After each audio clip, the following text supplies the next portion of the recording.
Hello. आज हम बात करेंगे पीआर इंटरवल के बारे में। अगर ईसीजी में पीआर इंटरवल शॉर्ट होता है तो ईसीजी में क्या चेंजेस होंगे, और अगर पीआर इंटरवल प्रोलॉन्ग होगा तो ईसीजी में क्या क्या चेंजेस होंगे। ठीक है, तो इसी टॉपिक के बारे में हम आज बात करने वाले हैं। तो बेसिकली पीआर इंटरवल क्या होता है उसके बारे में हम बताएंगे आज आपको। ठीक है, तो पीआर इंटरवल कहाँ से हम मेज़र करते हैं ये भी बताएंगे। ठीक है, तो इसमें बताया गया है कि the PR interval measured from the onset of the P wave to the beginning of the QRS complex. ठीक है, तो ये कह रहे हैं कि जो पीआर इंटरवल है वो हम जहाँ से पी वेव स्टार्ट होती है, जहाँ से पी वेव स्टार्ट होती है वहाँ से लेके क्यू वेव के स्टार्ट होने तक, इतना ये पीआर इंटरवल होता है। ठीक है, तो इसमें पी वेव को इंक्लूड करते हैं और क्यू वेव तक, है ना। यानी कि पी वेव के स्टार्टिंग से लेके क्यू वेव के स्टार्टिंग तक पीआर इंटरवल होता है ना। तो इसको हम क्या बोलते हैं, पीआर इंटरवल बोलते हैं। ये नॉर्मल पीआर इंटरवल कितना होता है, नॉर्मल पीआर इंटरवल का जो ड्यूरेशन है वो है आपका 0.12 से 0.20 सेकेंड। ठीक है, अगर हम स्मॉल स्क्वायर के बारे में बात करते हैं तो 3 स्मॉल स्क्वायर से लेके 5 स्मॉल स्क्वायर तक हमारा नॉर्मल पीआर इंटरवल होता है। अगर 3 स्मॉल स्क्वायर से कम अगर पीआर इंटरवल होता है तो भी एबनॉर्मलिटी है, और अगर 5 स्मॉल स्क्वायर से अगर ज़्यादा पीआर इंटरवल होता है तो भी एबनॉर्मलिटी है। ठीक है, तो अभी हम बात करेंगे। ठीक है, तो बेसिकली पीआर इंटरवल होता क्या है, तो पीआर इंटरवल में क्या क्या इंक्लूड होता है, क्या क्या एक्टिविटी इंक्लूड होती हैं। तो पीआर इंटरवल में एक तो आपका एट्रिया का जो डीपोलराइजेशन है वो, ठीक है, और दूसरा आपका जो एवी नोड का जो कंडक्शन है वो दोनों मिलके पीआर इंटरवल कहलाता है। ठीक है, तो इसमें एट्रिया का डीपोलराइजेशन यानी कि एट्रिया का कॉन्ट्रैक्शन और जो आपका एवी नोड का जो कंडक्शन है, ठीक है, एवी नोड से जो इम्पल्स गुजरती है वहाँ तक, ये आपका पीआर इंटरवल कहलाता है। ठीक है, पीआर इंटरवल अगर शॉर्ट है तो कितना होगा, अगर पीआर इंटरवल 0.10 सेकेंड है या 100 मिली सेकेंड है तो ये शॉर्ट पीआर इंटरवल इसको बोलते हैं। हम क्या बोलते हैं, 3 स्मॉल स्क्वायर से अगर कम हो जाता है, या 2.5 बोल सकते हैं हम, 2.5 स्मॉल स्क्वायर से, अगर 2.5 स्मॉल स्क्वायर या 2.5 स्मॉल स्क्वायर से कम अगर होता है तो शॉर्ट बोलते हैं। अगर यही 0.2 सेकेंड से या 200 मिली सेकेंड से, कितना, 0.2 सेकेंड, अगर मिली सेकेंड बात करेंगे तो 200 मिली सेकेंड, यानी कि इससे अगर ज़्यादा हो जाता है तो क्या हो जाएगा, प्रोलॉन्ग। यानी कि 5 स्मॉल स्क्वायर से अगर ज़्यादा पीआर इंटरवल होता है तो इसको प्रोलॉन्ग, यानी कि ये बड़ा हुआ पीआर इंटरवल है। ठीक है, तो बेसिकली इसमें एबनॉर्मलिटी कौन सी होती है, इसमें पहली जो एबनॉर्मलिटी होती है वो होती है basically first degree a block. ठीक है, तो हमने बताया कि पीआर इंटरवल कहाँ से, पीआर इंटरवल में कौन कौन सी चीज़ इंक्लूड होती है, यानी कि ये ऐसे नोड से इम्पल्स यहाँ से right atria, left atria, Beckmann bundle के थ्रू लेफ्ट एट्रिया और एवी नोड पे से एवी नोड को पार करने तक की जो प्रोसेस है वो पीआर इंटरवल कहलाती है।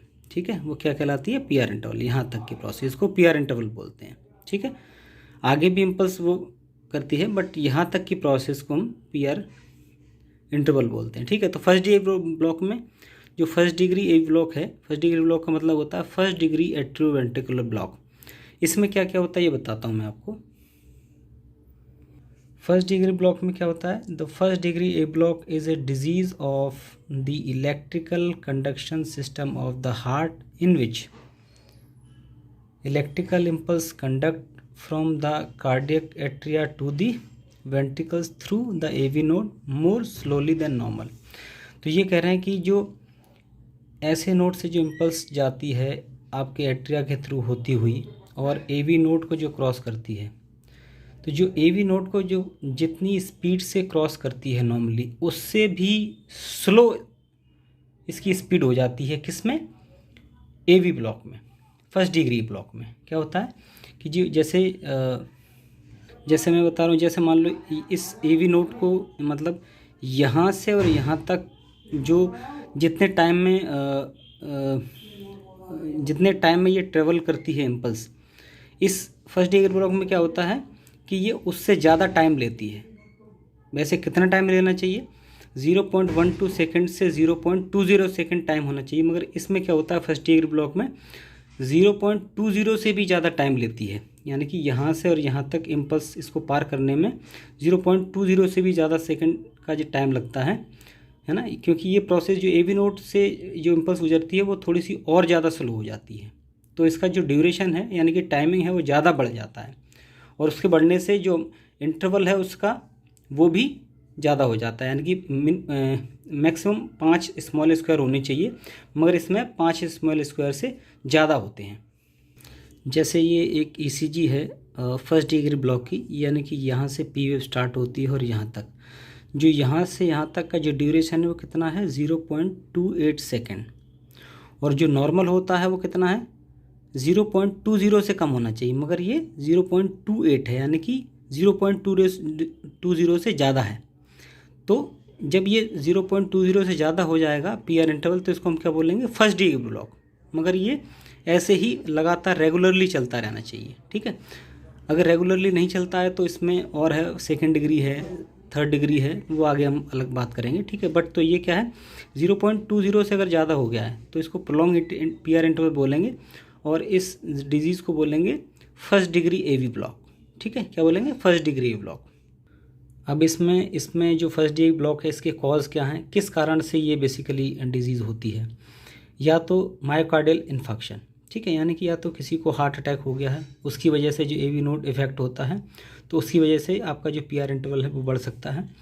मायोकार्डाइटिस, यानी कि ये एक हार्ट में इन्फेक्शन है, यानी कि जो मायोकार्डियम होती है उसमें इन्फ्लेमेशन हो जाता है इन्फेक्शन की वजह से, तो उसकी वजह से भी ये आपका फर्स्ट डिग्री ब्लॉक जनरेट हो सकता है। वेगल टोन, ये एक वेगस नर्व होती है जो कि आपकी हार्ट रेट को इफेक्ट करती है, कम या ज़्यादा करती है, तो इसकी वजह से भी ये आपका फर्स्ट डिग्री ब्लॉक हो सकता है। कैल्शियम चैनल ब्लॉकर, जो एक्स्ट्रा सेलुलर आयंस होते हैं, जो सेल्स के बाहर जो आयंस होते हैं, तो अगर ये कैल्शियम चैनल ब्लॉकर अगर हम टैबलेट देते हैं तो क्या होता है जो कैल्शियम जो चैनल्स होते हैं ब्लॉक हो जाते हैं, तो इसकी वजह से भी आपको फर्स्ट डिग्री ब्लॉक हो सकता है। ऐसे ही जैसे कैल्शियम चैनल ब्लॉकर है वैसे ही बीटा ब्लॉकर होता है। ये क्या है, ये हार्ट रेट को कंट्रोल करता है, हार्ट रेट को कंट्रोल करने में, मैनेज करने में हेल्प करता है, तो इसकी वजह से भी आपका फर्स्ट डिग्री ब्लॉक हो सकता है। या फिर कोई मेडिसिन ले रहे हैं उसकी अगर हम ज़्यादा मात्रा ले लें, है ना, तो उसकी वजह से फर्स्ट डिग्री ब्लॉक हो सकता है, ठीक है। फर्स्ट डिग्री ब्लॉक से वैसे पेशेंट को कोई प्रॉब्लम नहीं होती है।